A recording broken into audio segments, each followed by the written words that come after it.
Corona के बाद अब लोगों को मंकी पॉक्स बीमारी का डर सताने लगा है। देश की राजधानी में मंकी पॉक्स का मामला आने के बाद गुरुग्राम स्वास्थ्य विभाग सतर्क हो गया है। गुरुग्राम के सीएमओ ने बताया कि मंकी पॉक्स का अभी तक गुरुग्राम में कोई मामला नहीं आया है। बावजूद इसके मंकी पॉक्स से निपटने की सभी तैयारियां शुरू कर दी गई हैं। इसके लिए सेक्टर 10 के नागरिक अस्पताल में अलग से वार्ड बनाने के निर्देश दे दिए गए हैं। वहीं साइबर सिटी के सभी अस्पतालों को भी गाइडलाइन जारी कर दी गई है। कोई भी मरीज अगर इस तरह की बीमारी से संबंधित उनके यहाँ पहुँचता है तो पहले जांच करे और पुणे लेबोरेटरी से रिपोर्ट आने के बाद ही कंफर्म करे और इसकी जानकारी भी स्वास्थ्य विभाग को जरूर दें। साथ ही सीएमओ ने बताया कि ये कोई छूत का रोग नहीं है। विदेशों में इस तरह के कुछ मामले आए हैं। अगर कोई व्यक्ति विदेश से आया है और उसमें इस तरह के सिम्टम दिखाई देते हैं तो उसकी पहले पूरी तरह से जांच की जाएगी। बीमारी से घबराने की जरूरत नहीं है, ये कोई घातक बीमारी नहीं है। प्राइवेट अस्पतालों में और सरकारी अस्पतालों में हमने मंकी पॉक्स से रिलेटेड जो गाइडलाइंस हैं वो हमने बता दी हैं और भेज दी गई हैं और सेक्टर 10 में और सभी प्राइवेट हॉस्पिटल्स को कहा गया है इसके लिए या तो एक आइसोलेशन वार्ड बनाएं या एक रूम निर्धारित करें यदि ऐसा कोई केस आता है।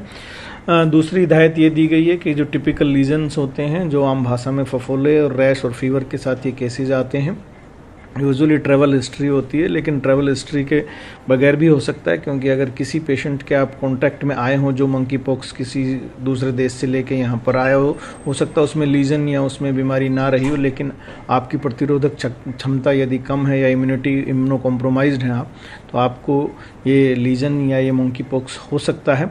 लेकिन सभी को ये हिदायत भी हमने दी है हॉस्पिटल्स को, अपने प्राइवेट एज वेल एज सरकारी जो भी हैं, कि आप डायरेक्ट केस को ऐसे डिक्लेयर नहीं करेंगे। उससे पहले उसका सैंपल लेकर, चाहे वो स्कैब्स का हो, चाहे उनके जो हैं लीजन्स का हो या ओरल सैंपल हो, उसको हम पहले NIV पुणे भेजने के बाद जब कंफर्म हो जाएगा तभी उसको मंकी पॉक्स डिक्लेयर किया जाएगा।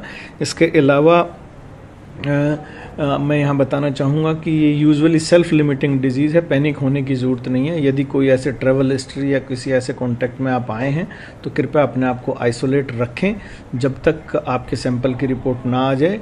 जैसा मैंने बताया कि इम्यूनो कॉम्प्रोमाइज्ड के अलावा ये डिजीज़ सेल्फ लिमिटिंग है, कोई ऐसी घातक बीमारी नहीं है अगर आप इम्यूनो कॉम्प्रोमाइज्ड नहीं हैं। फिलहाल तो देश में 4 मामले आने के बाद स्वास्थ्य विभाग ने इस बीमारी से निपटने के लिए कदम उठाने शुरू कर दिए हैं। वहीं गुरुग्राम में भी अभी तक मंकी पॉक्स का कोई मामला सामने नहीं आया है। बावजूद इसके स्वास्थ्य विभाग ने इस बीमारी से निपटने की सभी तैयारियां शुरू कर दी हैं। पंजाब केसरी टीवी के लिए गुरुग्राम से नीरज वशिष्ठ की रिपोर्ट।